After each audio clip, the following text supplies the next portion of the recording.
मैं डॉक्टर भामा अग्रवाल राजीव गांधी राजकीय महिला महाविद्यालय भिवानी की ओर से हिंदी की इस कक्षा में आप सबका स्वागत करती हूँ, अभिनंदन करती हूँ।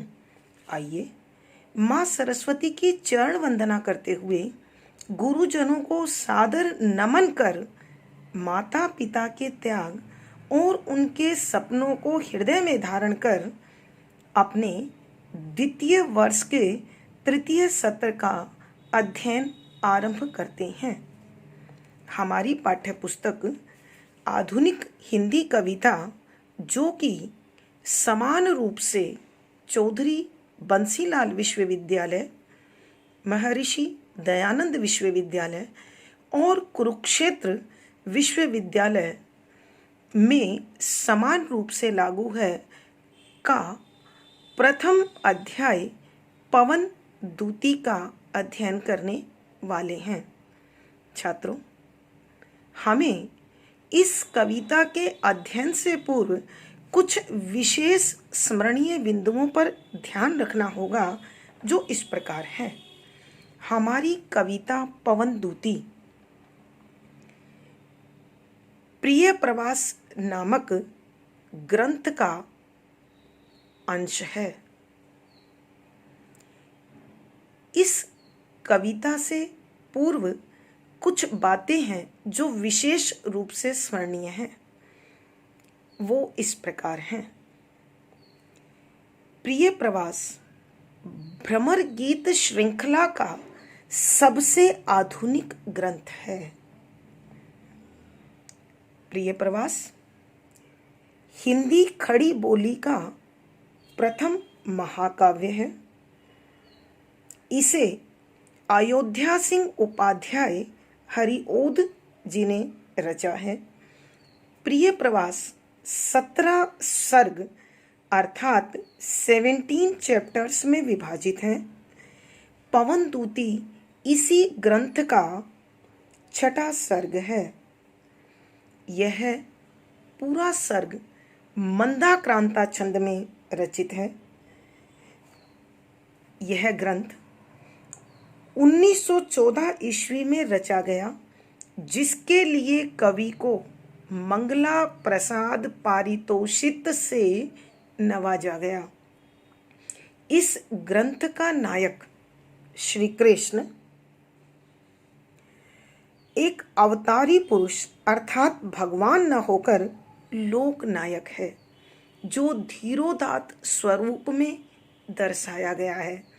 धीरोदात का अर्थ होता है एक ऐसा नायक जो प्रत्येक स्थिति में अपने धैर्य को बनाए रखता है और विषम से विषम घड़ी का डटकर मुकाबला करते हुए अपने आदर्शों से कहीं भी समझौता नहीं करता है और जन कल्याण के पथ पर आगे बढ़ता चला जाता है।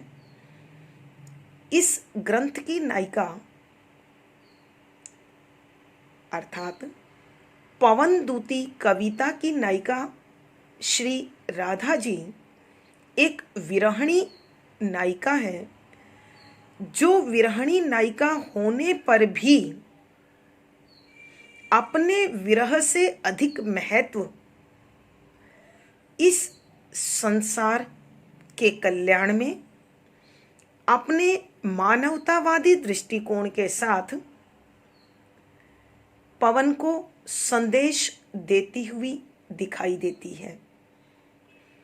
यहाँ श्री राधा जी ने पवन को अपनी विरह वेदना के संदेश वाहक के रूप में प्रयोग किया है, जो अपने मन की पीड़ा को श्री कृष्ण तक इसी पवन के माध्यम से पहुंचाना चाहती है।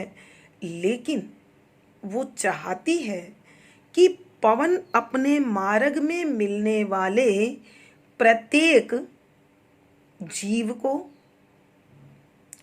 आराम देती हुई, सुख देती हुई, आनंद देती हुई जाए, किसी को भी उसके कारण किंचित मात्र भी, लेश मात्र भी कोई कष्ट ना हो। तो प्यारे छात्रों, इन बातों को स्मरण में रखते हुए अब हम अपनी कविता की व्याख्या की ओर मुड़ते हैं। ध्यान रहे, पवनदूती कविता अयोध्या सिंह उपाध्याय द्वारा रचित प्रिय प्रवास का छठा सर्ग है। तो प्यारे छात्रों, लीजिए। नाना चिंता सहित दिन को राधिका थी बिताती, आँखों को थी सजल रखती, उन मना थी बिताती, शोभा वाले जलद वपू की हो रही चात की थी, उत्कंठा थी परम प्रबला, वेदना वर्धिता थी। जब भी हम व्याख्या लिखते हैं तो सर्वप्रथम उसका हमें प्रसंग लिखना होता है। प्रसंग में हम बताते हैं कि अमुक पद हमें कहाँ से, किसके द्वारा रचा हुआ और किस कविता के अंश स्वरूप मिला है। प्रसंग रहेगा, यह पद हमें अपनी पाठ्य पुस्तक आधुनिक हिंदी कविता में संकलित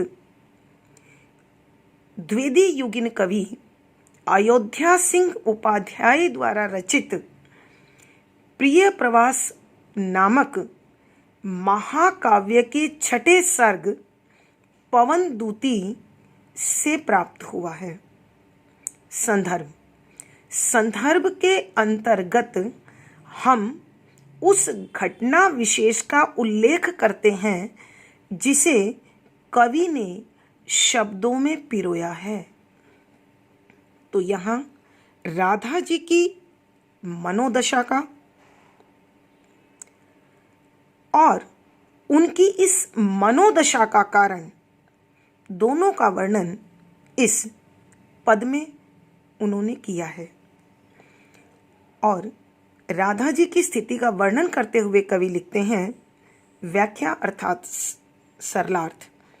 नाना अनेक प्रकार की चिंता, ऐसे विचार जो मन में भय उत्पन्न करें, सहित के साथ दिन को, अपने जीवन के दिनों को राधिका राधा रानी थी बिता रही थी कि राधा रानी अपने जीवन के दिनों को अनेक प्रकार की चिंताओं के साथ बिता रही थी।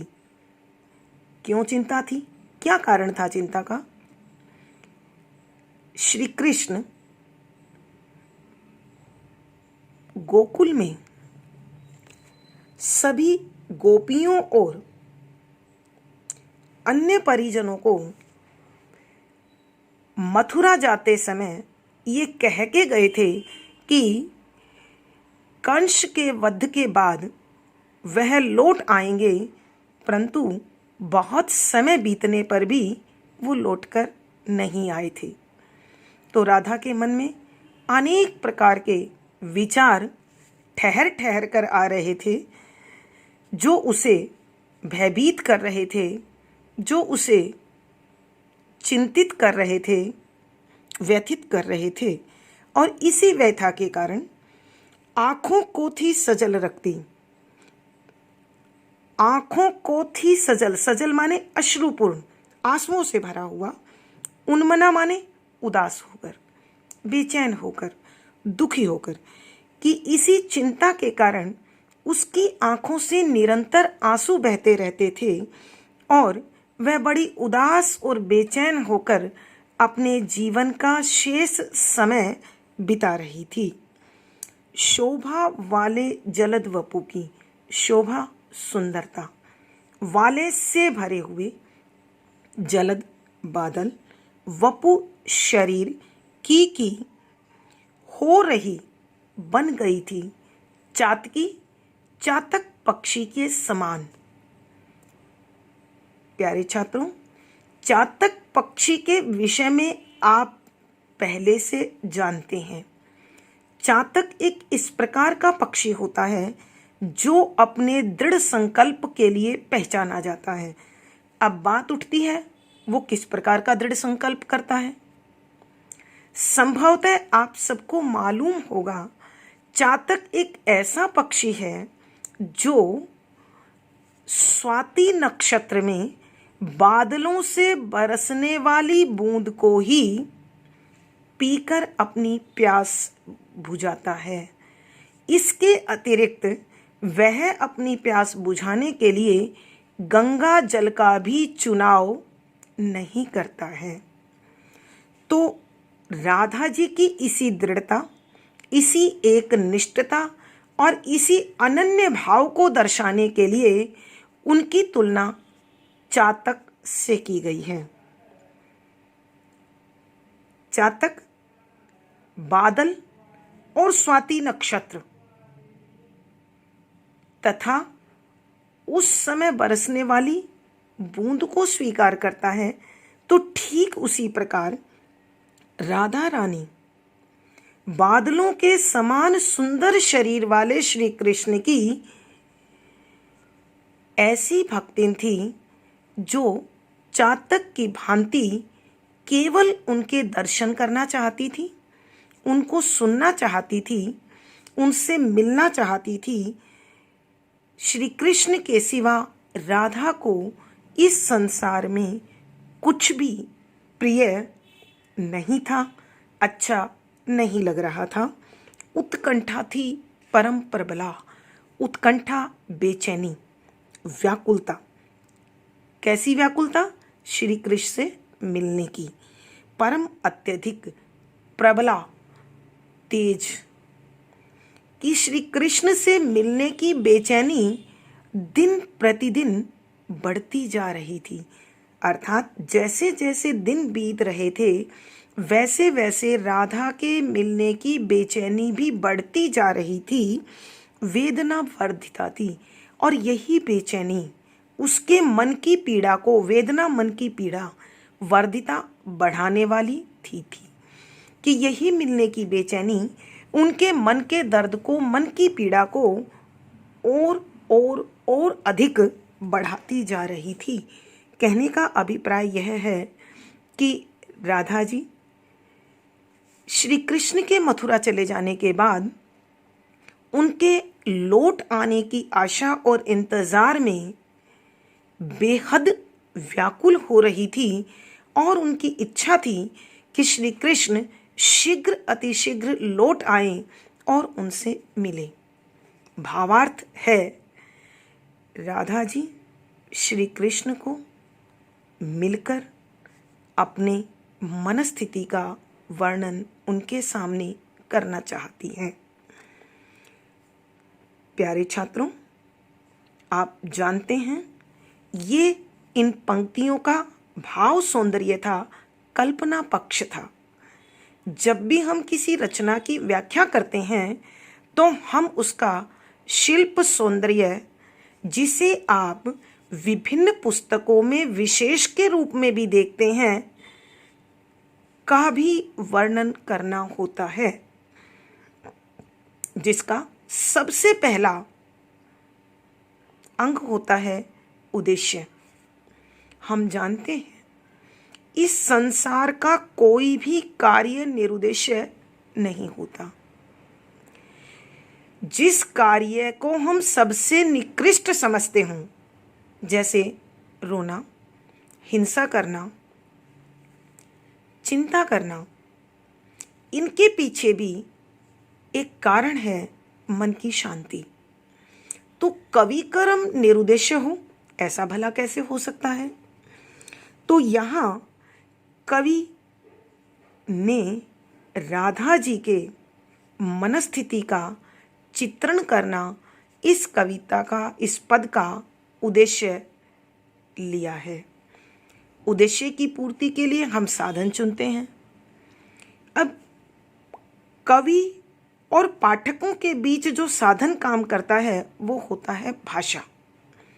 हम स्मरणीय बिंदुओं में पढ़ चुके हैं कि प्रिय प्रवास खड़ी बोली का पहला महाकाव्य है, तो स्वाभाविक है यह पद भी खड़ी बोली में रचा गया है। खड़ी बोली से अभिप्राय है तत्सम, तद्भव, देशज, विदेशज शब्दों का मिला जुला पूर्ण रूप। तो यह पद खड़ी बोली में रचा गया है। भाषा को आकर्षक और प्रभावी बनाता है उसका एक प्रमुख अंग जिसका नाम है शब्द शक्ति। हम जानते हैं शब्द शक्तियाँ 3 प्रकार की होती हैं, अभिधा, लक्षणा, व्यंजना। अभिधा जो सरल सहज स्वरूप में हमें बताए, यानी लेखक, साहित्यकार अथवा कवि जो कुछ कहना चाहता है वो हम तक उसी स्वरूप में पहुंचता है तो उसे अभिधा शब्द शक्ति कहते हैं। और यदि वह मुहावरे, लकोक्ति, प्रतीकात्मक शब्दों का इस्तेमाल करे तो वहाँ लक्षणा शब्द शक्ति होती है। इसके अतिरिक्त यदि रचनाकार के द्वारा व्यंग भाव का प्रयोग किया जाए तो व्यंजना शब्द शक्ति होती है।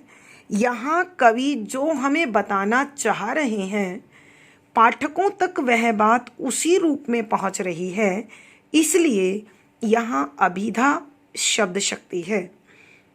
प्यारे छात्रों, आप लोगों को मालूम है और आपको पूर्व कक्षाओं में ये बताया गया है कि नायक और नायिका से संबंधित जो रस होता है उसे हम श्रृंगार रस कहते हैं। अगर नायक नायिका शारीरिक रूप से पास हैं और किसी भी प्रकार की क्रिया कर रहे हैं तो हम उसे संयोग श्रृंगार कहते हैं, और यदि शारीरिक रूप से दूर हैं तो उसे वियोग श्रृंगार कहते हैं। अगर हम पद के भाव पक्ष की ओर जाते हैं तो हम देखते हैं कि राधा और श्री कृष्ण दोनों शारीरिक रूप से एक दूसरे के पास नहीं हैं। ऐसी स्थिति में वियोग श्रृंगार बनता है, लेकिन नायिका यहाँ नायक से किसी प्रकार की कोई शिकायत नहीं कर रही है।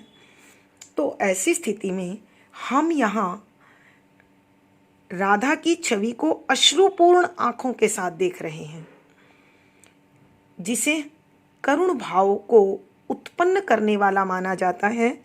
तो हम यहाँ करुण रस भी लिख सकते हैं।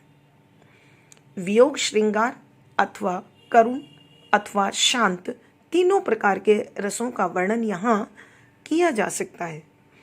अब विशेष तौर से अध्येताओं, ये आपको ध्यान रखना होगा कि यदि आप वियोग श्रृंगार लिख रहे हैं तो आपको काव्य का गुण माधुर्य लिखना होगा। यदि आप करुण अथवा शांत लिख रहे हैं तो काव्य का गुण प्रसाद लिखना होगा। माधुर्य गुण मन को प्रसन्न करने वाला होता है, मन चंचल होता है। यानी संसार के जितने भी प्रकार के जो मनुष्य के रिश्ते हैं, जहां सुख और दुख दोनों भावों का जन्म होता है, उसे हम माधुर्य गुण कहते हैं। इसके विपरीत प्रसाद गुण वह गुण है, प्रसाद का अर्थ है कृपा, अनुकंपा, आशीर्वाद। यानी जिस भाव को पढ़कर, जिस शब्द को पढ़कर हमारा ध्यान सहज ही ईश्वर की ओर मुड़ जाए, वहाँ प्रसाद गुण होता है। तो यदि हम करुण रस अथवा शांत रस लिखते हैं तो ऐसी स्थिति में हमें प्रसाद गुण लिखना होगा। आप पहले से जानते हैं कि यह कविता मंदाक्रांता छंद में चल रही है, तो प्रत्येक छंद अपने शाब्दिक या मात्रिक गणना के अनुसार चलता है, इसलिए ये शैली है। छात्रों, अलंकार अध्ययन में आप विशेष तौर से ध्यान देंगे। सबसे पहले आप जानते हैं अनुप्रास अलंकार को। अनुप्रास अलंकार लगभग प्रत्येक रचना में होता है। यद्यपि आपने अध्ययन करते हुए 9वीं और 10वीं की कक्षा में अध्ययन करते हुए पढ़ा था कि जहाँ वर्णों की कर्मागत आवृत्ति हो वहाँ अनुप्रास अलंकार होता है। यह एक इसकी बड़ी सरल और मोटे तौर पर दी गई पहचान है। इसके अतिरिक्त भी अनुप्रास अलंकार की अनेक शाखा प्रशाखाएं हैं। तो प्यारे छात्रों, अनुप्रास अलंकार लगभग हर रचना में होता है। अब आप देख रहे हैं कि कवि सारी बात भूतकाल में बता रहे हैं, यानी राधा श्री कृष्ण को याद कर रही है। ऐसी स्थिति में स्मरण अलंकार है। जलद, वपु और चातकी, न तो श्री कृष्ण का शरीर बादलों वाला है और न ही राधा जी चातकी हैं। तो ऐसी स्थिति में ये रूपक अलंकार है और उन्होंने मन की पीड़ा को बढ़ाने का कारण भी बताया है, मिलने की बेचैनी। तो ऐसी स्थिति में कारण अलंकार भी है। तो छात्रों, यहाँ आपने जाना है अनुप्रास अलंकार है, स्मरण अलंकार है, रूपक अलंकार है तथा कारण अलंकार है। इसका दूसरा पद है, बैठी खिन्ना यक दिवस वे, गेह में थी अकेली, आके आंसू दृग युगल में, थे धरा को भिगोते, आई धीरे इस सदन में, पुष्प सदगंध कोले, प्रात्य वाली सुपवन, इसी काल वातायनों से। बैठी, प्रसंग और संदर्भ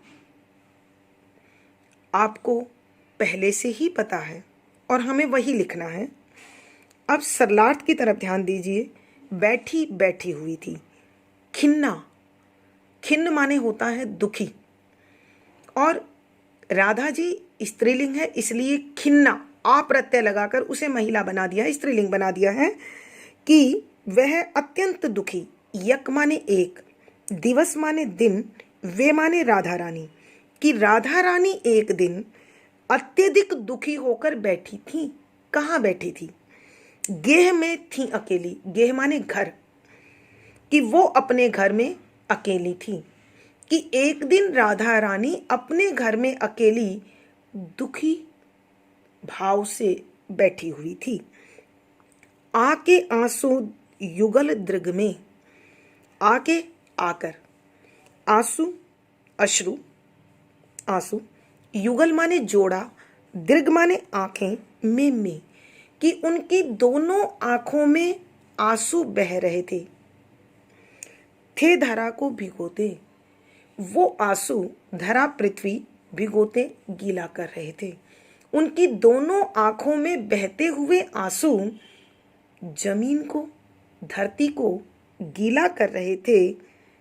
आई धीरे इस सदन में, आई आ गई, धीरे आराम से, होले होले, इस जिसमें राधा जी बैठी हैं, सदन घर में, कि जिस घर में राधा जी बैठी हुई हैं उसमें बड़ी धीरे से आई।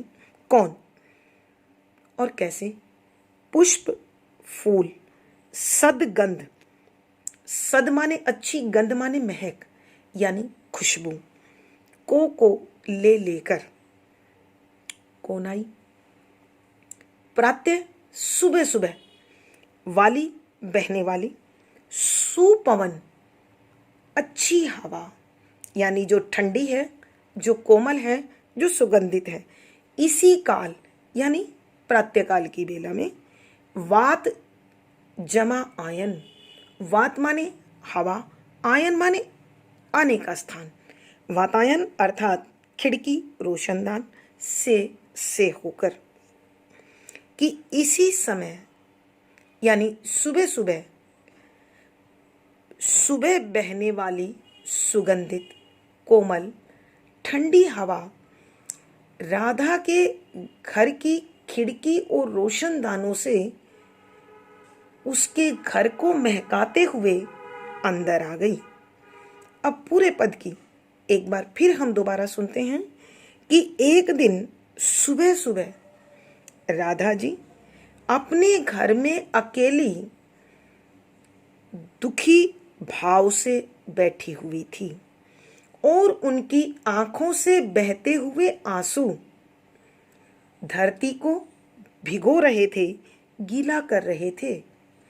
इसी समय सुबह सुबह बहने वाली सुगंधित, शीतल और कोमल हवा ने राधा के घर के खिड़की दरवाजों से उसके घर में प्रवेश किया। कहने का भावार्थ यह है कि राधा प्रातः बेला में भी श्री कृष्ण को याद करके अत्यधिक दुखी है और प्रातः काल में होने वाले आनंद का भी आनंद नहीं उठा पा रही है। शिल्प सौंदर्य में ध्यान दें। कारण अलंकार है, अनुप्रास अलंकार है। एक और ध्यान रखें, आई, आना मानवीय क्रिया है, तो यह मानवी कर्ण अलंकार भी है। तो छात्रों, बाकी सब बातों का आपको पहले से पता है। उद्देश्य राधा जी की मनस्थिति का वर्णन करना, खड़ी बोली में रचा गया पद है। अभिधा शब्द शक्ति है, शांत अथवा वियोग श्रृंगार रस है, माधुर्य अथवा प्रसाद गुण जो आप लिखना चाहें वो उचित रहेगा, दोनों ही ठीक हैं। मंदाक्रांता छंद है, गे शैली है, अलंकार, अनुप्रास, कारण, स्मरण, मानवीकरण अलंकारों का सुंदर सटीक प्रयोग है। तो प्यारे छात्रों, आज के लिए बस इतना ही। धन्यवाद। आपका दिन मंगलमय रहे।